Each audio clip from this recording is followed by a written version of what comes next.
Today we're going to talk about some of the worst fitness and or exercise advice for women who are 45 plus. Welcome to today's video. My name is Ann Parham. I am the creator of the online course and community, the Intermittent Fasting for Today's Aging Woman. Here we talk about all things for us as aging women, and we do that from the platform of primarily intermittent fasting. So what sparked this video idea was another video that I had just recently watched from someone who is pretty popular in the menopausal health and wellness advice community. And this person was giving advice for the worst exercises for women 45 plus. And I watched this video and was just in shock at this advice and all the limitations that were presented to this group of women just because of their age. So a little backstory about me before I get started in some of this advice I'd love to debunk for us today is I have been an exercise and wellness and nutrition coach for a little over 30 years now. I was a certified group fitness instructor for over a decade. I have done personal training. I'm a certified running coach, and I'm a certified exercise nutrition coach. I have taught and coached and trained pretty much every genre of fitness that's available to us today and have been doing it for a very long time. I am also personally a very active and fit 58-year-old post-menopausal woman with no limitations and have done nothing but improve the quality of my life through exercise, some lifestyle changes, and of course intermittent fasting. And I want to share a little bit of that with you today and also debunk some of this really bad advice that seems to be floating around the internet for women of our age group and even younger, like 45 plus is the advice that is given from a lot of these experts. So I also polled my Instagram audience and asked like some of the advice that they heard that they felt was the worst. So we're going to start with a little bit of that first, and then that'll always lead into more of the conversation I want to have with you today. So one of the big things that's all the rage these days, it seems like, advice for older women is sticking to zone 2 cardio. A lot of walking advice and 15,000 steps a day advice and stop running and use a weighted vest instead. And of course that's appropriate for certain people, but it's just not a true piece of advice for every woman who's over the age of 45. So I ran 2 half marathons in my 40s. I had a baby at 40, ran my first half marathon at 44, considered still postpartum from having a baby at 40. I nursed her for about 2 years. So I started training at 43, ran my half marathon at 44, ran my second half marathon at 48. I was perimenopausal at that point because I was postmenopausal at 51 and ran very well, like did really good on my times. My second half marathon at 48 was much more efficient and effective and a better experience than even at 44. And so zone 2 cardio or only walking or walking with a weighted vest being the only option we have just because of a certain age we are or a certain hormonal season that we are in is just really bad fitness advice. If you don't have any physical limitations, you don't have any limitations that your doctor has put on you health-wise, you have every right to do what it is that you want to do with your body, and that includes what you want to do with exercise. And so if running is your thing, or marathon running, or you want to do something outside of zone 2 training and you want to get out of walking and you want to do something more for yourself, I always say do what works for you. Do not limit yourself because advice that someone's giving as a blanket statement to a group of people as the advice that you should take. Don't stop running because you're afraid because of advice someone's giving on the internet. If you like higher intensity type of workouts, by all means, again, if you're not limited by any health conditions or you're not limited by any physical conditions, then do your thing. So zone 2 cardio is great for some people. It might even be great on some days of the week, but it doesn't have to be the only level or intensity of exercise that you do if you really want to do something else. I am now 58 years old and run in some way, shape, or form pretty much every day, and I am thriving. I have recently reversed osteopenia. So I'm not even in the danger zone of osteoporosis anymore. I have recently reduced my cholesterol, and I have never had a reoccurrence of my pre-diabetic condition and no longer suffer from insulin resistance. And I do believe that the trifecta to aging successfully, the fasting long, feasting well, and training smart for me aspect of this lifestyle that I not only live, but coach other women in, is a direct result of those things being reversed. So do you, boo? Don't worry about advice that doesn't apply to you from just some person on the internet who's giving a blanket statement to an entire group of people. The second thing I got from my Instagram was working out too much can spike cortisol. So again, there's this big trend and fear around the word cortisol, as if having cortisol being spiked is a bad thing. Cortisol is the thing that wakes us up in the morning and gets us ready for our day. And yes, your cortisol levels will rise if you do something that is outside of what normal everyday living is, like raise your heart rate. I mean, your body doesn't know whether you're being chased by a bear or going out for a leisurely run around your neighborhood. And so of course your body is going to respond to the activity. But that doesn't necessarily need to be a bad thing. So too much exercise is an individual person's choice. Again, people on the internet should not be telling you without knowing you or your personal history what too much exercise is for you. And there are a lot of things in our life that can raise your cortisol levels, just stress in general.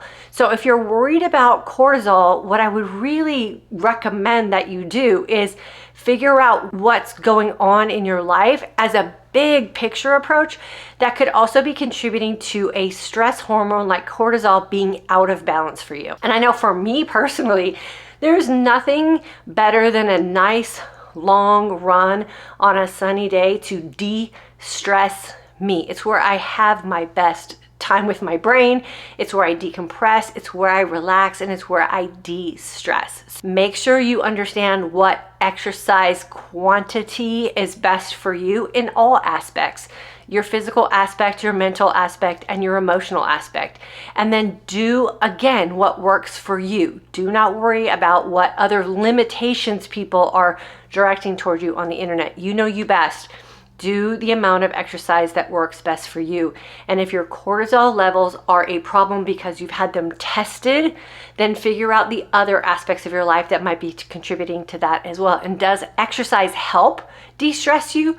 Or is it that thing that maybe you're going against what feels good for you? Maybe you're feeling forced to do something and it could be contributing to your stress. So again, don't listen to strangers on the internet. Figure out what works best for you, and don't let a blanket statement keep you from doing what it is that you want to do. The next one was HIIT training is bad in menopause. Is that true? It is absolutely not true. Menopause is just a change in our hormonal state. And a lot of women today in menopause are actually using hormone replacement therapy to raise their hormone levels back up to somewhat of a normal range. And so if you're a woman who's in menopause and maybe you're not feeling like you have a lot of energy, maybe your testosterone is low and you don't feel like you have that like zest for a HIIT type of training, that could be very valid. But it doesn't mean that HIIT style training is bad just because you are in menopause or you are postmenopausal. Again, it could just be something that's going on with you hormonally. I would check your hormones first, see if there's something that you can do there to bring things back up to a normal state. And again, if you don't have any physical limitations, you don't have any aches and pains or past injuries that you have to manage, then there's no reason to count yourself out of something like a HIIT style workout, which is basically just raising your heart rate and then recovering, raising your heart rate and recovering, high intensity interval training. That could be done walking, that could be done running, that could be done on a rower machine, that could be done in a number of different ways. But don't avoid it if you enjoy it just because you're in menopause or you're postmenopausal. Okay, this one always still gets me because, oh my gosh, it's 2024. We know all the benefits of intermittent fasting when it's done appropriately and from the right mindset. If you want to work out in a fasted state that feels good for you and you benefit from that, there is no reason you should stop doing that because someone on the internet said you shouldn't work out in a fasted state. I know so many women who are in my age group who thrive on a nice long run, half marathon, marathon training by having a cup of black coffee and some water before they head out for their run. You do not need to eat before you work out if you have determined that doesn't work for you. A lot of people cannot work out with food on their stomach. It just doesn't feel good for them.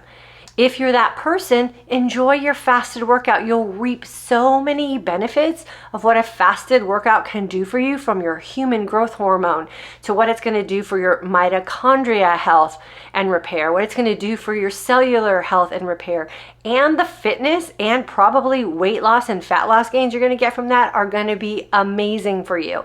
Don't stop working out in a fasted state if you really do benefit from that. Now, on the other side of that, there are people who just cannot work out in a fasted state. That's okay too.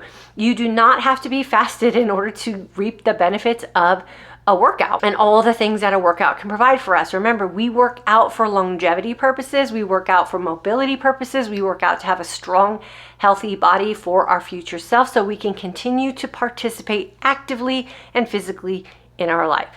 You figure out which way works best for you, fasted or non-fasted, and then you just keep going with what works for you. This one I take very personally, and I shared with you in the beginning of this video some of the things that I have done with running in my postpartum state. I had my last baby at 40, and in my perimenopausal state. I ran 2 half marathons during that season of hormonal change in my life. I hear so much advice for women over 45 about not running. I don't know why this advice is being given to us.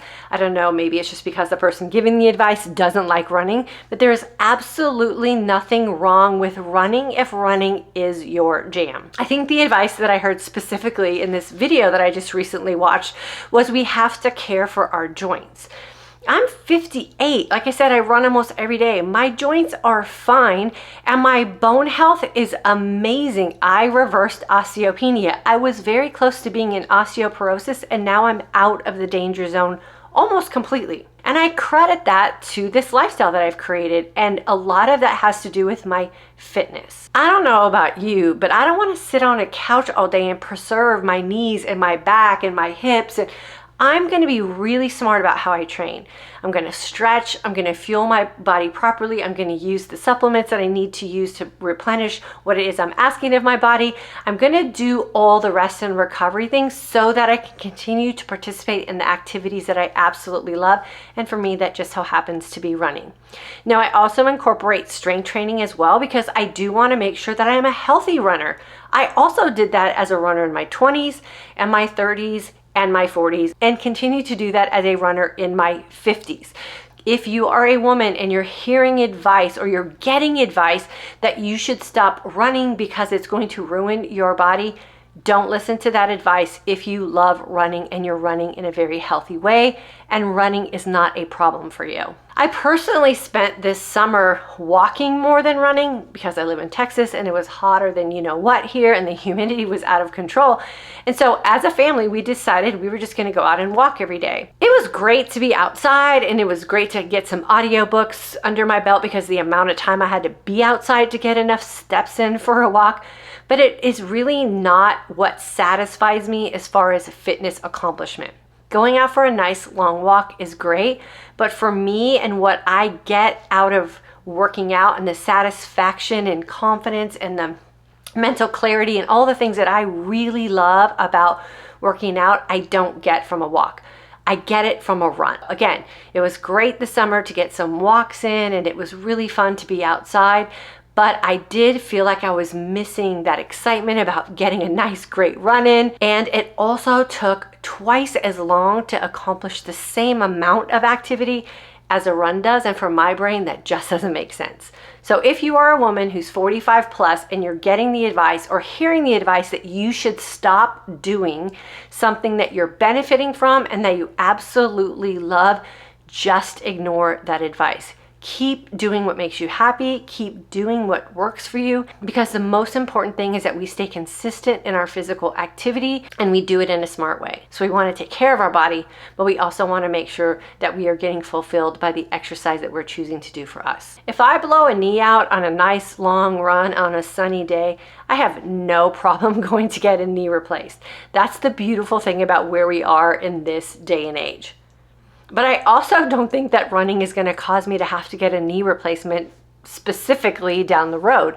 Not if I take care of myself. And that comes back to that trifecta of aging successfully that I like to talk about here a lot. Fast long enough to reap the benefits of the cellular repair, cellular turnover, and all the amazing things that a good fast can provide for you. Feast well. Pay your body back with good nutrition so that when you ask it to perform for you, it's going to have all the fuel and all the nutrients that it needs to support what it is you want to get out of your physical fitness. And then train smart. Do what feels good for you. Do the things that provide you the results that you are hoping for you. And then make sure that you're getting in the proper rest, recovery, the proper fuel to support what it is you're asking of your body, and everything is going to be okay. We do not want to be singled out as a group of women who are no longer allowed to do the things that we love just because of a hormonal state that we're in or an age group. It's just not fair to do to us, especially if we're physically capable. The advice that I heard on this video is pretty much the same advice or the same questions of concern that I received from members of my Instagram community. I figured you guys are part of that community, or at least you're in this group that might be hearing this same advice. It is the worst advice you can give a woman who is really trying to age well, stay active in her life, stay healthy and happy, and wanting to just participate in things that she loves to do. Don't take bad advice off the internet. This is where we really have to be empowered about our own personal choices and think for ourselves. Does this make sense for me? Yes or no, and then you make your own informed decision. I hope that this video today has helped you. If you are concerned about maybe some form of exercise that you absolutely love, but some stranger on the internet is telling you because you're a certain age, you have to stop. You absolutely do not. Keep enjoying what it is that you're doing, keep thriving, and keep setting the example for women in this age group and women who are in this hormonal season. We have to keep showing up so that we can prove we are fully capable of doing all the things that we love to do. If you haven't already done so, please make sure that you have left me a comment in the comment section. What's your exercise of choice? Like, what is it that you absolutely love doing to keep yourself healthy and active? I want to know in the comment section down below. If you haven't done so yet, please make sure you subscribe to our channel here. We are an amazing community of women who love to support each other. We would love to have you as part of our community as well. And then of course, I always like a thumbs up if this was a video that really resonated with you and just helped you feel like you're doing everything right in the life that you're creating for yourself. And then I always like to make sure that you are personally invited to jump onto my email list so that you can join our next Intermittent Fasting for Today's Aging Woman course.